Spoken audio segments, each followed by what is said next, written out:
very close to my heart. All right, Kelly O'Brien, watcher, fantastic. All right, are you so thrilled to meet Bonnie Garmus? Can you hardly stand yourself? All right, there's a lot of reasons this is the book of the year. First of all, I love you, okay? Because she's the real deal, okay? So for all of you who have bought into the big lie, there's a couple of them out there, but I'm going to talk about this one tonight. Don't worry, don't worry, I don't go there. It's all good. The big lie that women, once their kids are grown and they hit 50, it's over. It's the biggest lie anybody could. Would you please raise your hand, ladies, if you agree that it's a big lie? Okay? Okay, these are all the ladies that sent checks to colleges. So happy they wanted to send checks to every college in the country when their kids went away, didn't you? Yeah, you did. Okay. So Bonnie comes on the scene. This is her debut novel, which is stunning in itself, because I have a bunch of theories why I think this is a great book. Okay. The first is, let's start at the beginning. I think it's about you and your mom, isn't it? No. Okay. No. Okay, but it's about mothers and daughters, so it doesn't really matter if it's about your mom. But it's about women. It's about women. It's about women. Yeah, but I mean, there's an incredible story here about how one generation gets treated and how it reverberates in the next. So that's where I went there. So it's not personally about your mom. Right. But you were out to really write about something that every woman intimately understands. Mm-hmm. So talk about that for us a little bit. Well, it definitely isn't autobiographical. My mom would not have put up with the swearing in the book. She would have gone, "Oh, Bonnie, did you need to do that?" No, it's really, when I started writing the book, I'd had a bad day at work, and I was thinking after that bad day at work how incredible it was that we were still being treated as women differently in the workplace from our male counterparts. And it really bothered me a lot. And I was in a pretty bad mood, and that was the day I started lessons in chemistry at my desk. So that is how you start writing a book on someone else's dime. And no, it was great. But also, I wanted to set it then because, not only because I wanted reassurance that things had moved forward for women since 1961, but also because that's when my mom was a mom, and I had never, ever looked back and thought about what her life had been like. I just assumed, like you all do. But so it's not about her, so I'm not crazy. No, you're not crazy at all. Well, that's to be debated, but that's what got me. Yeah. And hooked me was this idea of the struggle, and that you can never walk around this world and think you got there on your own, that you're on somebody's shoulders, you're on somebody's. That's a very moral, beautiful theme. Oh, thank you. And book clubs love it because they get to talk about the things that matter. Yeah. While you're laughing. Did you laugh a lot? Yeah, me too. Humor. Okay, so, all right, you're mad at work. I mean, listen, a lot of people get mad at work. They do things, and sometimes they just, steal pencils. They don't write a blockbuster novel that changes the landscape in many ways of books and publishing, because you come on strong with a debut novel. It's unexpected, isn't it? Yeah. Oh, absolutely. I mean, it surprised me too. So, I had no idea when I was writing this book. I thought, and I actually did explain to a friend. She said, "What are you working on?" And I said, "Well, privately, I'm working on this book about a woman chemist who becomes a cooking show host in the late 50s, early 60s." And she goes, "Uh-huh. That sounds great." Yeah. So nobody really believed in you. You didn't confide in anybody when you were writing. No. I mean, my husband knew I was writing it, but no. But tell everybody how you came to write a novel after an entirely different career. Well, actually, I think copywriting is the same. It's creative writing, but it's just really short snippets. And so I think there are so many famous novelists who are copywriters first. Kurt Vonnegut and Joseph Heller and, Wow. James Patterson, and it just goes on and on and on. So what and was in on. the back of your mind? It Yeah, was, I it was think in the back it's of your just like all those people when you go to Hollywood and everybody has a screenplay in their pocket. Copywriters always are working on something personal. mind. That's fantastic. But you didn't go the autobiography route, or No, my life is boring. You would not want to read about my life. is that true? Sophie, is that true? Where's Sophie? Sophia, tell us the truth. Yeah, she's like, yeah, that's true. So, well, that's a common thing with authors, where they go, I'm boring and I Yeah. don't really care. But I'm kind of not buying it. Okay, I think that, well, great. Well, I think there's like a river in you. I think there's so much wisdom in this book Oh, that let's talk about Elizabeth Zott. Let's talk about her. Did you see her first, or did you hear her first? well, I mean, I had started another novel way before that I never finished, and she was in that novel.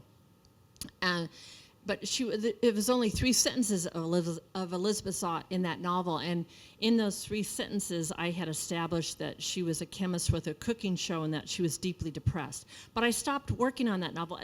That novel led with Madeline as the protagonist, as a grown-up, and that's why I was able to write Madeline as a child, because I knew who she became as a grown-up. So you sort of worked in reverse a little bit on Yeah, it. well, and I stopped working on that because, in copywriting or novel writing, sometimes you just know this is going nowhere, and that one was going nowhere. Now, I had my theory about why I think it was a blockbuster. You didn't see it coming, and I'm going to say I don't know if I buy that either. I think I think when you're great, you're great. Okay? Now, let's why don't we trot in a quarterback? Would he go, I'm not that good? They never say that, but we do. Yeah. So I'm going to say this. Once you wrote this, you had to say to yourself, hey, that's good. I think I can blow this mother up. Did you think that? No, because I had Really? another mother before this one that was 700 pages long that I couldn't get anyone to read, that I thought was really good. Well, maybe because it was 700 pages. Well, it could have been that.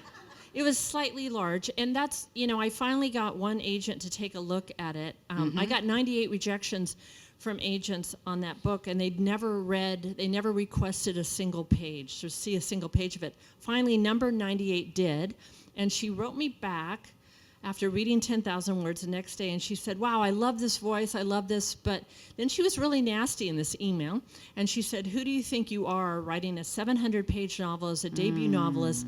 This book will weigh 4,000 pounds in German.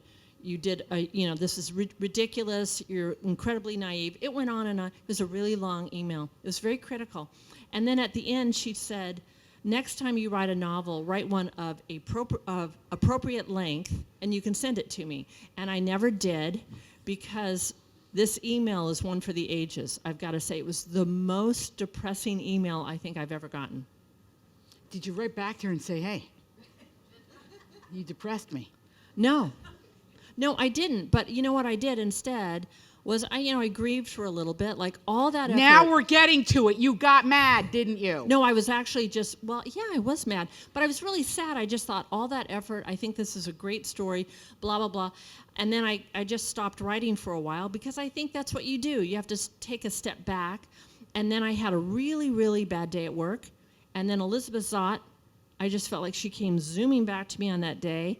And there she was. And boy, she was really pissed. And so that's how it all started. So the energy. So see, now you're telling us that that's where the energy, the drive of this came from. It came from a real dilemma. Yeah. Like About being heard. Yes. Being seen. Being seen. Being appreciated. Yeah. Your talent.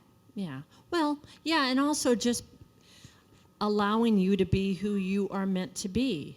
And certainly for women back then, a lot of them were not allowed to be anything except for a mother. There's nothing wrong with that, but what if you're supposed to be a surgeon?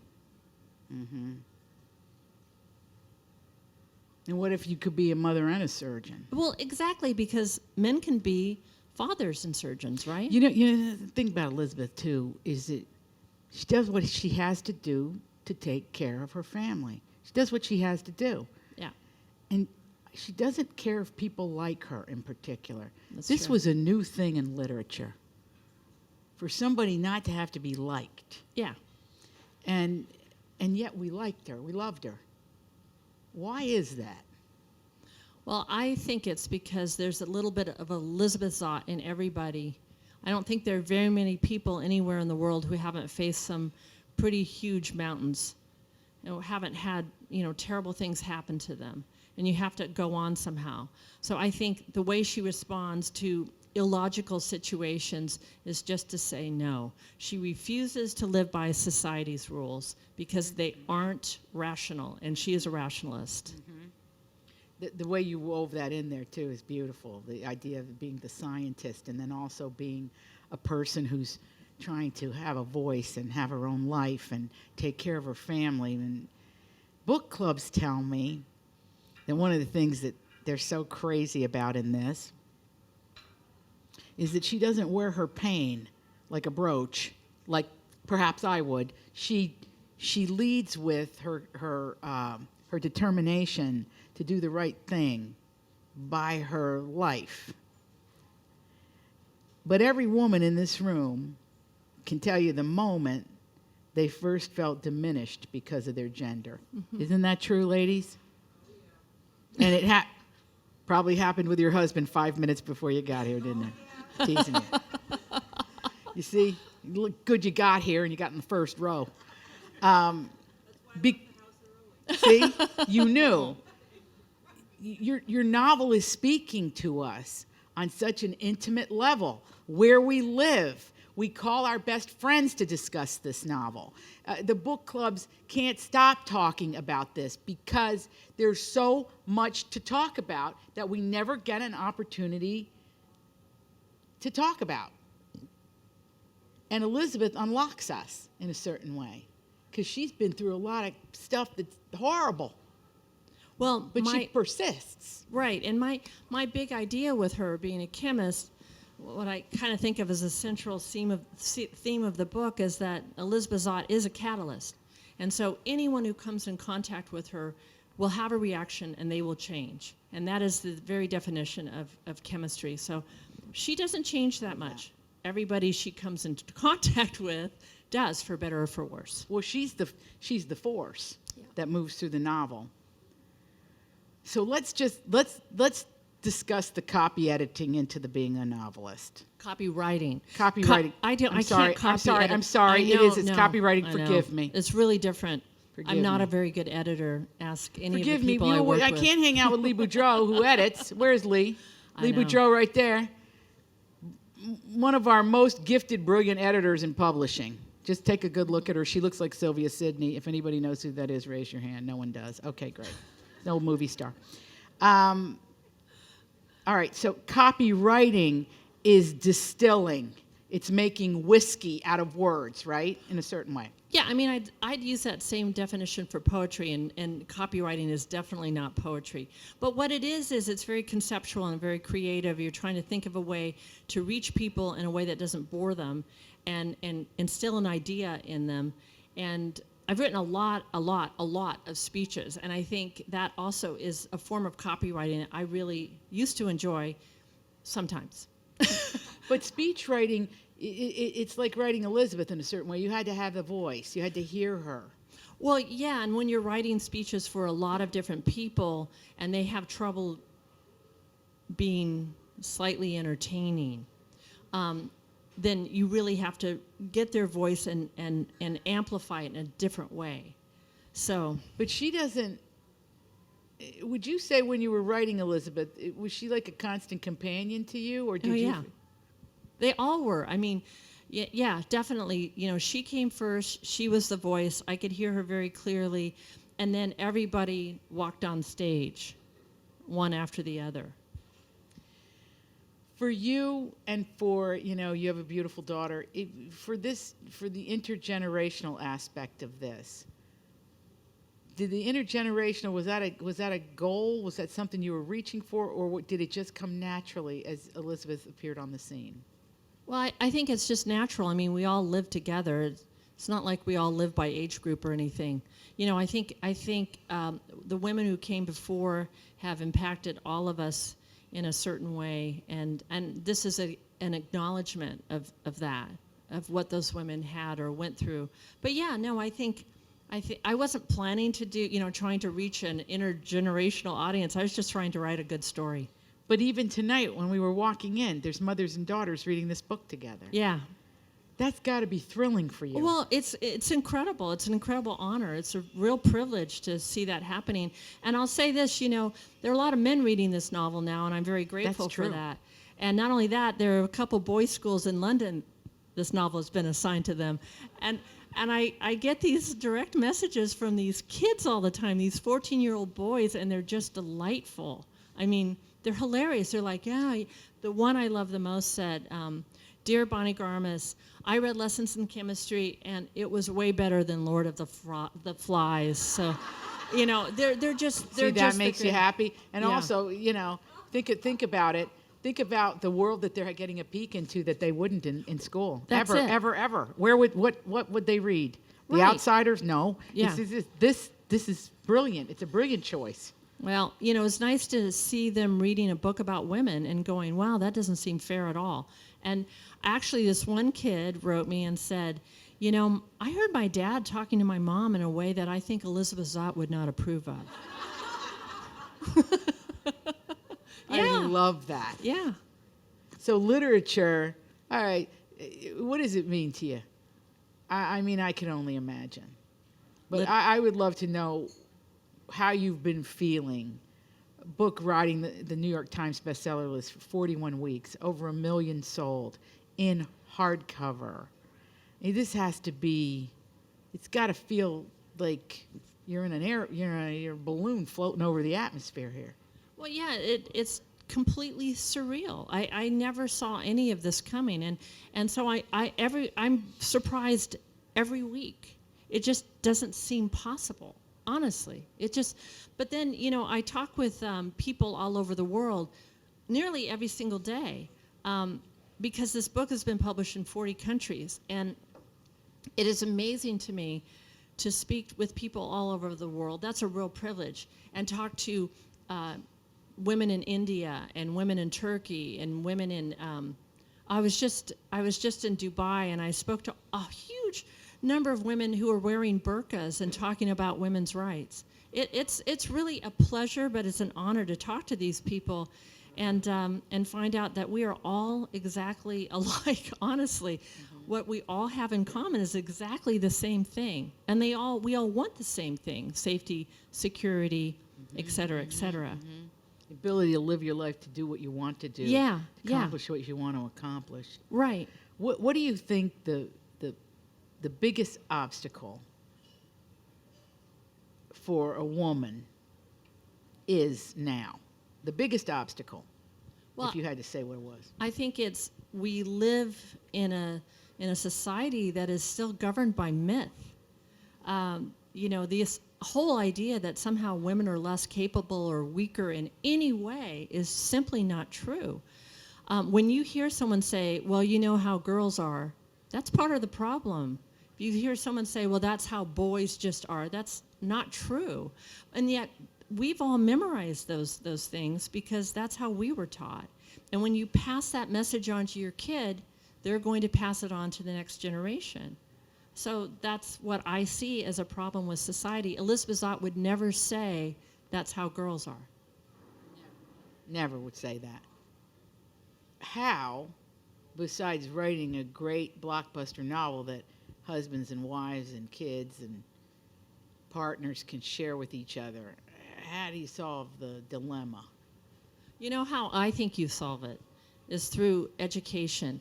I personally believe that if kids were taught a little bit of chemistry and genetics early on, starting on around age 5, they would grow up absolutely understanding that sexism and racism are complete figments. They're completely made up. There is no such thing as race in genetics. If kids understood that from the get-go, if they had a scientific background from the get-go, then a lot of our problems would go away because they're being taught correctly how the world actually works. The world is governed by the laws of chemistry, not by the laws of mankind. So it would be, I think, astonishing if kids learned the periodic table and understood that we're atoms and molecules early on.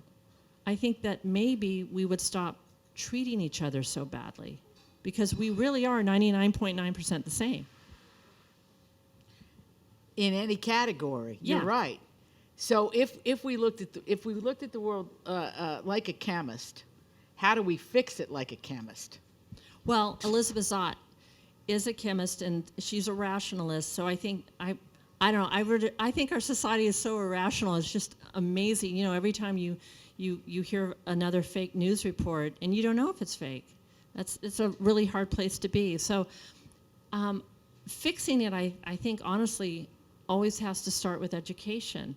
And it has to really start with understanding what you're reading and understanding how it's going to impact, watching your language, being careful about not implanting ideas that are false. And the biggest one, I think, one of the biggest ones that I think is false is that women are incapable or less capable. They're not. Or we're emotional. Oh yeah, or hormonal, the ever popular Right. hormonal. Well, we do get hormonal, but we're not irrational in our hormones. Men have we have- hormones too. They do. And They you know do. what? They can be very irrational. It's But true. you would never hear anyone say, true. you know, you're acting very hormonal right now.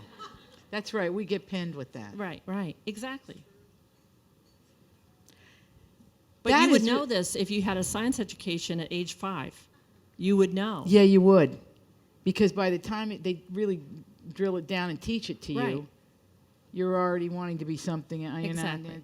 It doesn't compute. Where does, for you, the human heart come into this? When you're writing a character, we know her inside and out. We could see her if she walked in here. We go, "That's Elizabeth." We'd know her. But her heart, where does that come into your creative idea about how to write her, and about how to present her, and what her needs are? Well, every character in the book, no matter if they're Elizabeth Zott or they're Donati, I think you really have to have empathy for every one of your characters and really understand what they've gone through. And so with Elizabeth, you know, she's gone through a lot. But I think it's just stopping and appreciating, really thinking about their own personal journey as you write them. What made them do that? What made them turn mean or bad or whatever? So even the bad characters, you know, you have to find empathy for them. If you don't feel for them, you're not going to want to keep turning those pages. Well, You're gonna be yeah, like, that's it. Yeah, I think characters, I always think of them as round, and if they're kind of bumpy and they're not round, it's because I haven't found out their story. I don't have any empathy for them yet. So I'm picturing, when you're writing, I'm picturing like the planets on the ceiling, and I'm picturing like, don't you, like those little atoms, like those things that twirl, like the things, and I'm seeing beakers and just a whole world of science happening, maybe a diorama. What's your process? Well, you know, I'm not a scientist, so Yeah, but you write like, I mean, the science in this novel, I think it made me hungry to know more. Oh, thank You you. know, I mean, no, look, when you read a book and it makes you want to buy a pair of shoes, there's nothing wrong with that. We don't judge. It's good, right? But this made me want to explore this realm more. And that's another thing the book clubs have told me. So when your process, is it a scientific process, or is it just is it creative, emotional, love-driven? It's, you know, I don't write from an outline or anything. It's just sort of driven by my imagination. But, you know, I did the same thing in copywriting. I used to drive my clients nuts. They'd say, "Could we have an outline of this before you start writing?" And I'd say, "No." And that would really upset people. And I'd say, "Well, you can hire another writer, but I just don't work that way." Because I have to kind of explore and go down these roads. Okay, so you're a rabbit hole person. I'm a vomit on the page person. Okay, so you overdo it, Yeah. and then you cut back. Yeah. So you, in a sense, edit yourself first before it gets to the editor. I think the whole thing is I would never turn anything over to anyone unless I'd done at least 15 drafts. I see you do have a scientific or a mathematical mind because you know how many drafts it is. That is so nice. I'm going to tell my husband, who is a mathematician, and when I told him my math score, my SAT score, he said, "Are you sure? Because I don't know if it goes that low." Get out. No, he's right. I had the lowest score, I think, in my college. In math? Yeah, I'm real bad at math. I was probably worse than you. What was yours? 490. I was lower than you. Shit, you're kidding me. It's embarrassing. No, it's But great. who knew we were going to I discuss SATs appreciate tonight? you. I mean, that's the worst. Yeah, but now you don't even have to have an SAT. I know, thank God. Well, also I did real poorly in the GRE in the math section. They said, again, that I'd gotten basically a 0. You know why? Because I just was filling out, I went, I don't know. I just filled in the bubbles. One time I got a prize because I drew a picture in there. Because I got You got bored a with the test. prize on the GRE? Not on the pre one. Oh. And they called me in. They thought I cheated. That's how. So I appreciate this.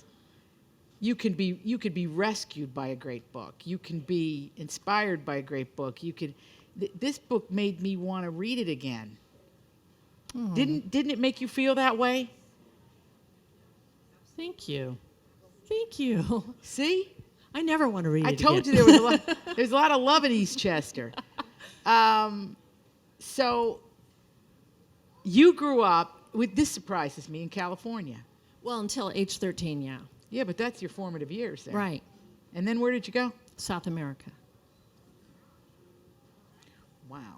Okay, so tell us about California up to the age of 13. Well, I don't know. I lived in a town called Riverside, and the thing that kills me about Riverside was that they were going to film Breaking Bad in Riverside, but they decided it was too dangerous. It was just not a very attractive city, and Newsweek back in 1968 called it the armpit of the nation. So Terrible. anyway, I grew up there, but it was just a normal childhood. I think we had 4 girls, my mom and my dad. So your dad was like Mr. Bennett. Yeah, Pride and my dad said, of course, for that age period, I mean, I got to hand it to him. He said, all of my girls will be athletes. And so, Wow. yeah, so we could really play baseball. That's fantastic. Yeah. So that was kind of his thing. Well, for his baseball, daughters. football, swimming. Athletics. Yeah, he just really believed you have to move all the time. And we were all very, very strong in athletics.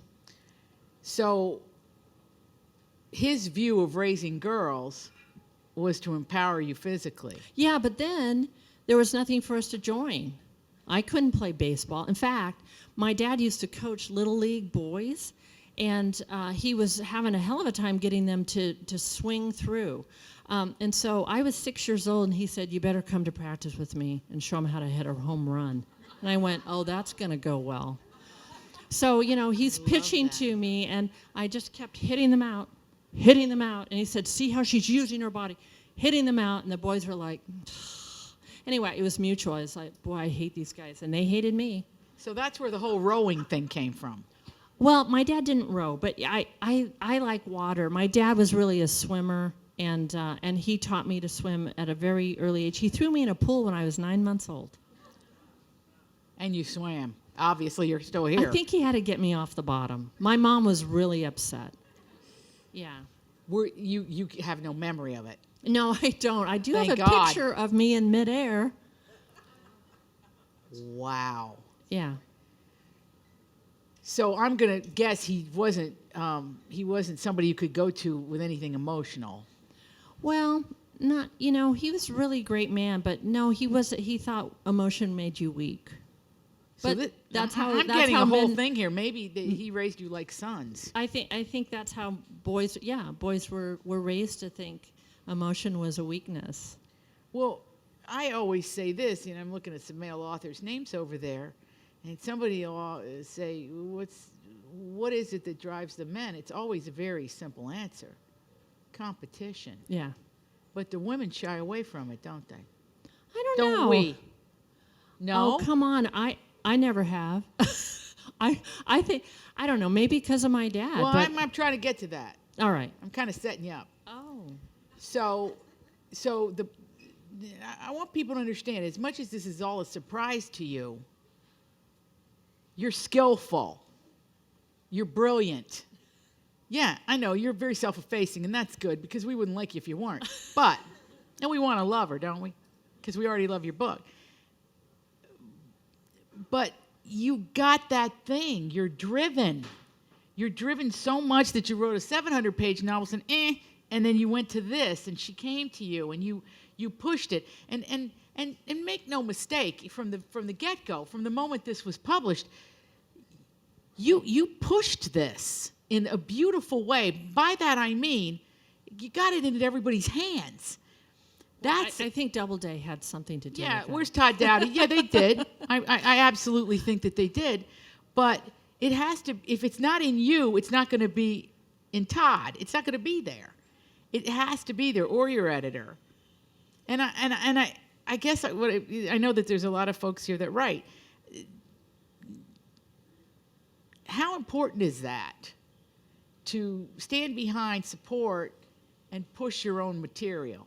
If we're using a sports analogy here. Oh, I don't like doing it. You don't like doing it? No, I just want to be, back to being by myself. I mean, when I worked Well, that's the gift. right, But you got to do everything else to be by yourself. Right, yeah. But even when I worked as a copywriter, I had my own business, but I worked for a million people and agencies and things, and I hated going to meetings. I just hated it. And so I'd always say, well, if you're going to make me come, I'm going to charge double. And they'd go, God. But it worked. I mean, So I didn't have you to were go a pre-COVID worker before COVID. Oh, I was real pre-COVID. COVID, to me was like, a vacation. why is everyone good. complaining about this? No, it's terrible. I didn't have as much empathy for people who were really suffering, I have to say, because I thought, this is pretty good.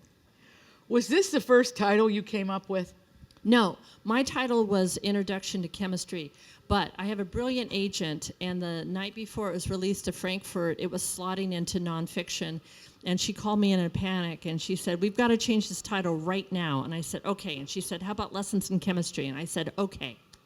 That is exactly how it went down. That's so great. I kind of love Introduction to Chemistry, too, though. Yeah, I have Because it then in that the tells book. me there'll be another one. Oh, yeah, uh-oh.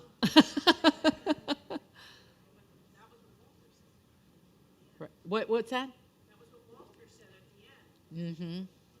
Thank you for your first... You're good. You did read it twice. That's pretty incredible. Do you want to keep going with these characters? I'm working on something else that I really like those characters, and I'm in their heads right now, and it's kind of hard to connect with them while I'm still doing this, but maybe I'll come back to this someday. You know what's really interesting to me? You could have set the book really in any time period before what we might call the Enlightenment, where women said, "No, I don't mind that floor being waxed, but why do I have to do it? Why do I have to do everything? Before that age, which was it's pretty current, right? Yeah. So, what's interesting to me too in reading it. It could be set in any time period, but you chose the time you chose. Why? Well, Is it just because of your mom's experience? Or? well, no, I mean, really, that day at work, I thought, have we really not moved forward as women? Am I still going through the same things that I should have? I mean, I'm sorry, what happened to Title IX? What happened to, Right. Right. Right. I mean, I just thought, how many more meetings am I going to sit in where someone decides he needs to explain something to me that I've been doing for 30 years. So that day I said, okay, that's it. I think a lot of women at work, they kind of experience these things and you get really used to them and you have to shrug them off. And that day I just couldn't shrug any longer. So I really did want to compare how we are doing today to how it was back then. And Elizabeth Zott's opinion, it was worse back then. I mean, a woman could not write a check. You couldn't work if you were pregnant. Your jobs were limited to teacher, nurse, And airline attendant. yeah, and Stewardesses. yeah, Or and none. Forgot them. yeah, That was another career. right. No, it's Could do that. right, exactly. So that's really, I just wanted to compare that and see if I was crazy, if it had been worse. And it was worse. It's definitely, but we have a long way to go still. We do. Your dad, I just want to get back to him for a moment because I love the way he had a philosophy about how to raise young women. How was he with your mom? Oh, he was great with my mom. Although, he really did believe that we all belonged in the home. That even though, you can hit a home run every time you get up to bat, even if you can throw better than your neighborhood boys, eventually you would get married and stay at home because that's what women did. He was raised in that generation. Sure, you can't get mad at him. I mean, it's just the way it Oh, was. I did. You did? Well, when you're trained to do something that you really want to do and then find out, like, for instance, I really wanted a paper route. And my mom drove me to the local newspaper and I applied and they said, well, girls can't be paper boys. I mean, they're even called paper boys. And I said, why? And they said, because girls don't have the strength to throw the newspaper. And I said, my arm is better than anybody on your staff. And I was 9 years old, and the guy that I was talking to said, I'm sure it isn't. And I said, watch me. I didn't get the job. This is a recurring theme in your life. Yeah, well, I mean, in Due everyone's to the time life. you were born in. I Well, mean, it's that simple. In a way, my mom used to say, don't teach them all this stuff because they can't make use of it. And she was right. I mean, we really couldn't. So we also had to, learn to cook and That clean. makes your success even more delicious to me. I feel like, you put the flag on the moon here. You took your upbringing, your childhood, what you observed, what you saw, the injustice of it, and you turned it into a monster. Well, to be fair, I reread The Feminine Mystique. And if you That's a haven't- great one. Did you ever meet her? No, I'd love to. I met her when I was in college. Really? She was something. Yeah, oh, yeah, because- Betty Friedan. Yeah. But, they turned on her. Oh, I know. They always turn on you. Yeah. Even when they think you're good, they turn. Why is that? Think about it. I know. Well, Every woman in history, well, there's a turn. if she, It's all well and good till it gets a little uncomfortable. well, I think that's true for anyone who gets to the top, and she was at the top. They turn on you. Are you worried about that? Because you're on Mount Olympus now. Come on now. I mean, we got your back, but does that concern? What's happening, Kel? No, just after this, we're going to open up to Questions? Yeah. Definitely. We're ready. Questions. So who has a question? Oh, perfect. I'll start at the front. Perfect. First of all, I want to thank you because it was one of the most enjoyable books that I have read in I can't tell you how long, and I've recommended it to all generations. And I want Thank to you. applaud my husband, who also enjoyed it when I wasn't sure if it was a woman's book. Yeah. And I recommended it. I gave it to my daughter-in-law. I recommended it to every one of my friends. Everyone has loved it. I'm going to be 70 next week. I'm still working full-time. Good for I'm you. a professional, and I had a mother who went to college who wanted to be pre-med, and she wound up being a teacher. Mm-hmm. So I related to it. I thought it was fantastic. Your character development was wonderful. Your humor. I would laugh out loud on the train. People Thank would you. look at me. I would just guffaw, laugh out loud. Oh. But I do want to ask you a question. You made her beautiful. Yeah, for good Now, reason. And I'm sure that was really with forethought. I mean, in today's generation, we might say that she was on the spectrum. Mm-hmm. In 20, 30, 40 years ago, we might have said she was a nerd. She wasn't socially adept, but she was beautiful, and that kind of was sort of stereotypical. What would have happened to Elizabeth Zott if she hadn't been beautiful? But She would was not brilliant. have been on television. Right. Period. The end. She would have never been on television. Also, a beautiful woman is never taken as seriously in the workplace. There's a big study about this. It's still true, by the way, that women who are really attractive aren't considered as smart. But no, I have to tell you, I started out making her kind of average looking, and then I went, she's never going to get this show. Right. She can't walk into Walter Pine's office and be stunning with her personality. She has to look the part. And so I wanted her, also I think really beautiful women get abused a lot more. They get hit on at work. And if you're beautiful, the men are not going to think that you're smart, and then you're not going to be on TV. Period, the end. So I had to change it, and I made her beautiful. And just one last thing, I don't want to monopolize, but I just want to say that when you just explained about being empathetic about your characters, whether it was the priest, whether it was every one of your characters, I think that when you start reading the book, you don't think that Elizabeth Zott has a sensitivity. And what you see throughout that book is how deeply sensitive she really is and how emotional she is, even though she comes off being extremely non-emotional because she's really looking at life as a chemist. But she's extremely sensitive. And I want to thank you. It was one of my best reads ever. Thank you. Next question. Thank you. I so enjoyed this book. I can't even tell you. I'm looking forward to picking it up again. I just finished it 3 weeks ago. What I wanted to ask you is the response you have received since this book. Has it made you feel that you've brought women to a next level? You have contributed to some sort of pioneering in a direction that was overlooked, making them so much more substantial as existing people. Well, thank you for saying that. You know, it's when you're writing a book like this, like I said, when I told my friend what I was doing, she's like, oh boy. And when I would explain the book, when I had to write, what it was about, it just doesn't come off as, well as I wish it would.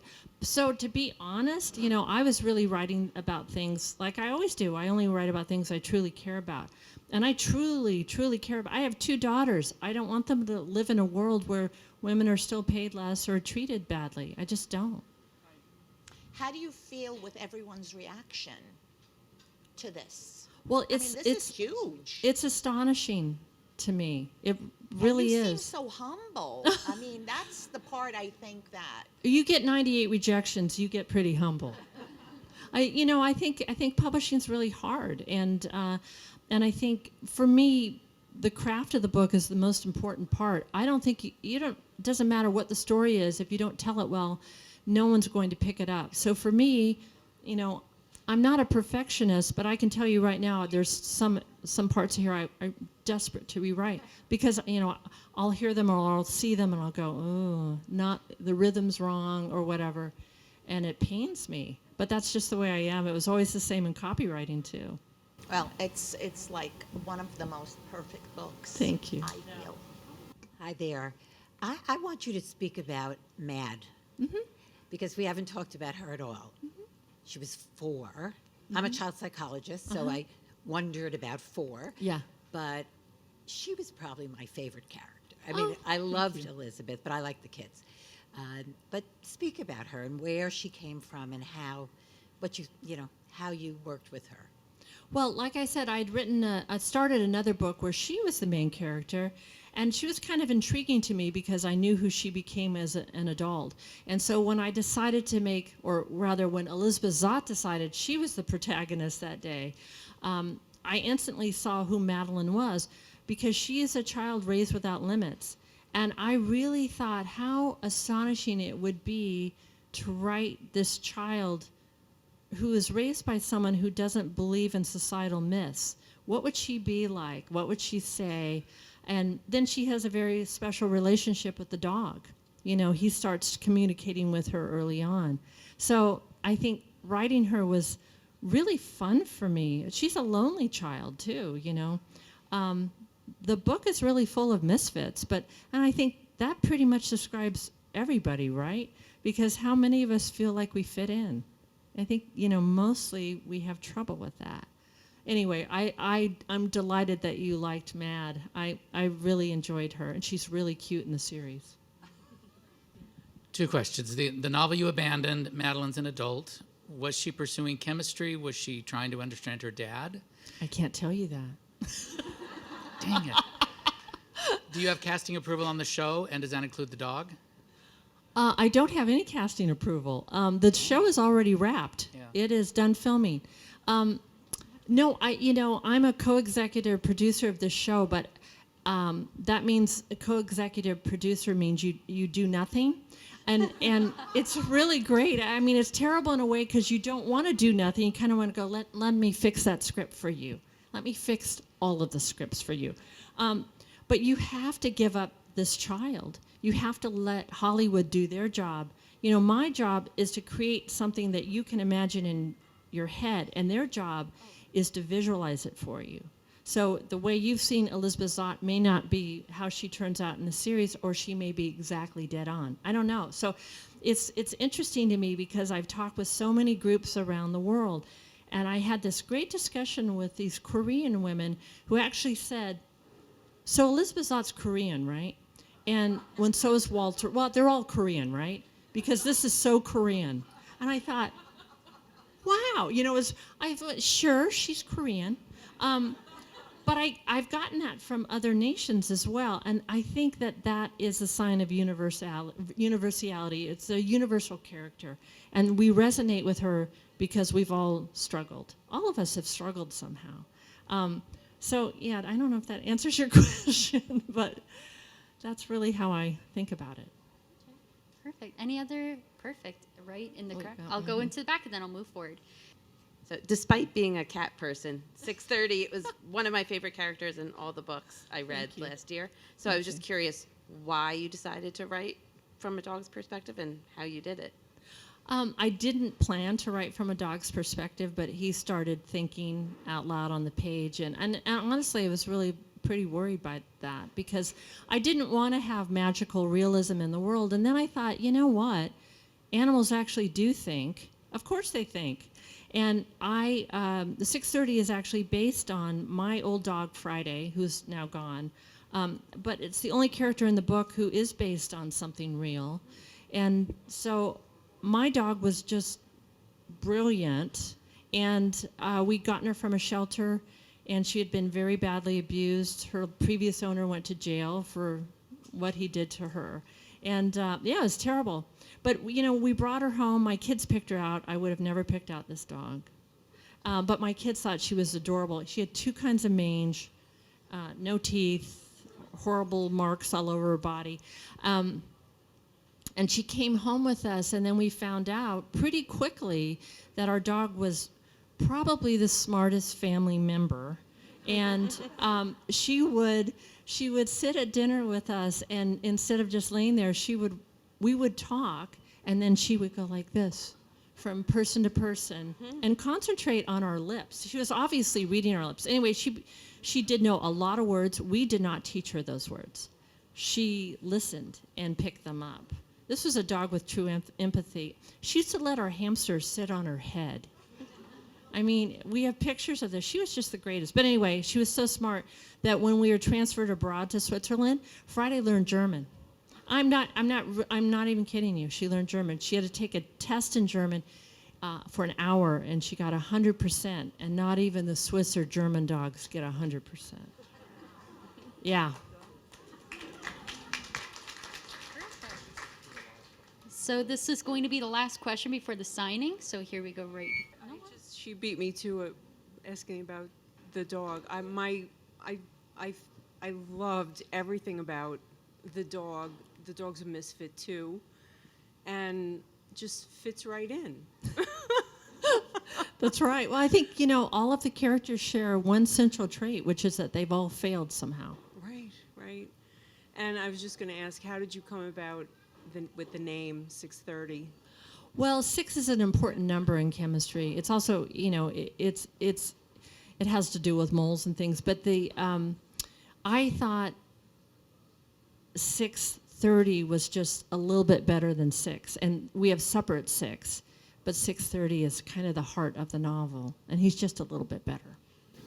It's great. It's great. I love it. Perfect. So that sums up our questions and discussion time. Everybody give it up for these two amazing women.